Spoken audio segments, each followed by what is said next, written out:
अपराधियों में खौफ नहीं रह गया है। न पुलिस प्रशासन का खौफ है, न सरकार का खौफ है। आप देखिए कि अपराधियों को पता है कि ज्यादा से ज्यादा हम पकड़े जाएंगे तो पुलिस स्टेशन में हमें पिज्जा बर्गर सर्व हो जाएगी।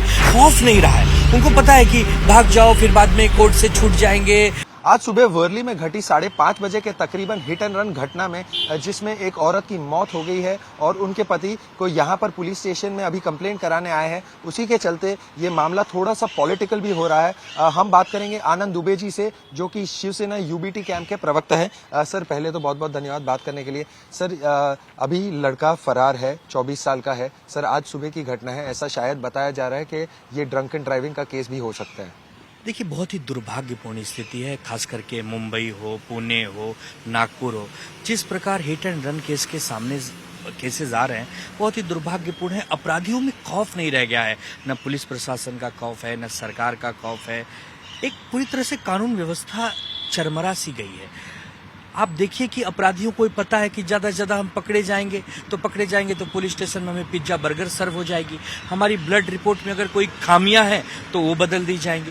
जो केसेस अब तक सामने आ रहे हैं उससे तो यही लग रहा है।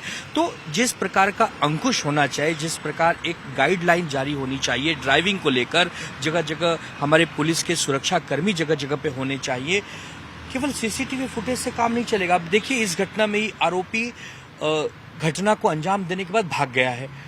आज नहीं कल पकड़ा जाएगा, पुलिस ढूंढ रही होगी, लेकिन उनमें एक प्रकार से खौफ नहीं रहा है। उनको पता है कि भाग जाओ फिर बाद में कोर्ट से छूट जाएंगे, या जिस प्रकार से लिपापोती होती है, निबंध लिखने के लिए कोई कह देगा।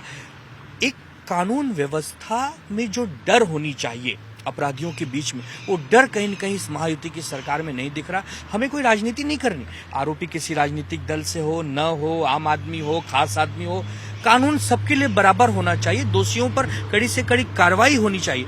लेकिन जिस प्रकार पुणे की घटना से जो खामियां नजर आई हैं, सामने आई हैं, उससे मन एकदम दुखी होता है कि कैसे इन आरोपियों को कड़ी से कड़ी सजा दी जाएगी, जब अधिकारी ही अपराधियों को अगर बल देंगे, या एक न्याय व्यवस्था के लोग ही एक अपराधियों को मदद करेंगे, तो कैसे किसी से आप उम्मीद करेंगे कि उसको सजा मिलेगी।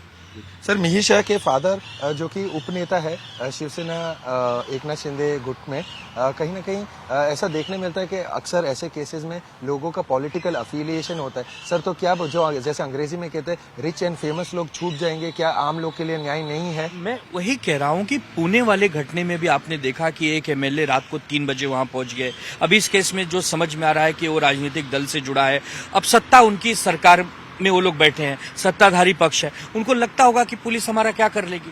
अरे भाई, पुलिस चाहे और पुलिस पे अगर अच्छे मंत्रियों का दबाव बना रहे, अंकुश बना रहे, तो हमारी मुंबई की पुलिस ये वही पुलिस है जिसने कोरोना काल में अच्छा काम किया था। लेकिन जब पुलिस के ऊपर बैठे उप मुख्यमंत्री, गृह मंत्री, मुख्यमंत्री अगर उदासीन हो तो पुलिस बेचारी क्या करेगी। इसके लिए इस मामले में तत्काल प्रभाव से आरोपी को पकड़ के कड़ी से कड़ी सजा देनी चाहिए, क्योंकि जो महिला की मृत्यु हुई है उन्होंने क्या बिगाड़ा है किसी का। हम इसमें कोई राजनीति नहीं करना चाहते। किसी भी राजनीतिक दल का कोई हो, वो अपराधी होता है, उसका कोई दल नहीं होता। उसको जल्द से जल्द पकड़ के सलाखों के पीछे भेज के, क्योंकि वो उसकी उम्र भी 18 वर्ष से ऊपर है, तो वो बालिग है, तो उसको एक नॉर्मल अपराधी और कैदी की तरह सजा देनी चाहिए।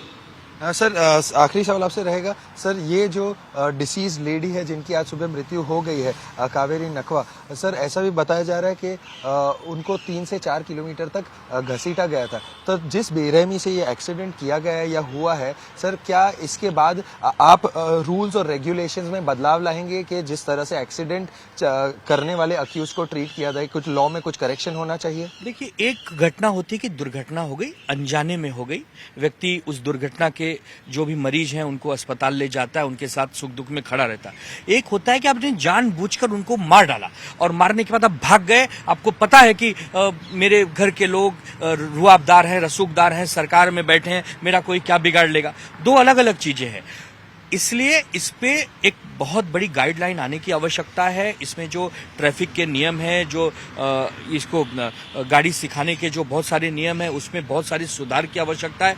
इनको लाइसेंस ही न दिया जाए, और इनका लाइसेंस एक बार रद्द हो तो इनको 10-10 साल तक लाइसेंस दिया ही नहीं जब तक ये सुधर न जाए। तो ये बहुत बड़ा विषय है, इसको सरकार में बैठे लोग गंभीरता से लेंगे। अगर ये नहीं लेते तो 2-3 महीने बाद जब सरकार बदलेगी, महाविकास आघाड़ी की सरकार आएगी, तो हम बदलेंगे। लेकिन ये मामला बहुत गंभीर है, केवल मुंबई की ये बात नहीं है, पूरे महाराष्ट्र में जगह जगह हिट एंड रन के केस सामने आ रहा है। मन व्यथित होता है, दुखी होता है, क्योंकि जिस व्यक्ति ने अभी पूरी अपनी आयु पूरी नहीं की, अल्प आयु में ही उसकी जान कोई ले रहा है, तो एक प्रकार से हत्या का भी मामला बनता है। बट तो क्या आपको लगता है कि इसी दौरान चलते रैश और नेग्लिजेंट ड्राइविंग के सेक्शंस के साथ 302 मर्डर भी जोड़ देना चाहिए? और बिल्कुल, इसमें देखिए पहले होता था गैर इरादतन हत्या।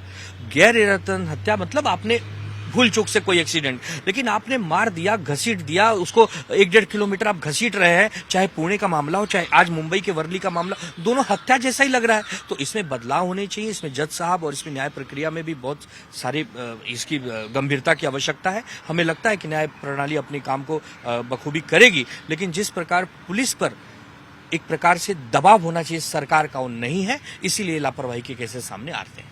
धन्यवाद बात करने के लिए। कैमरामैन महेश मोरे के साथ देव कोटक, आज तक, मुंबई।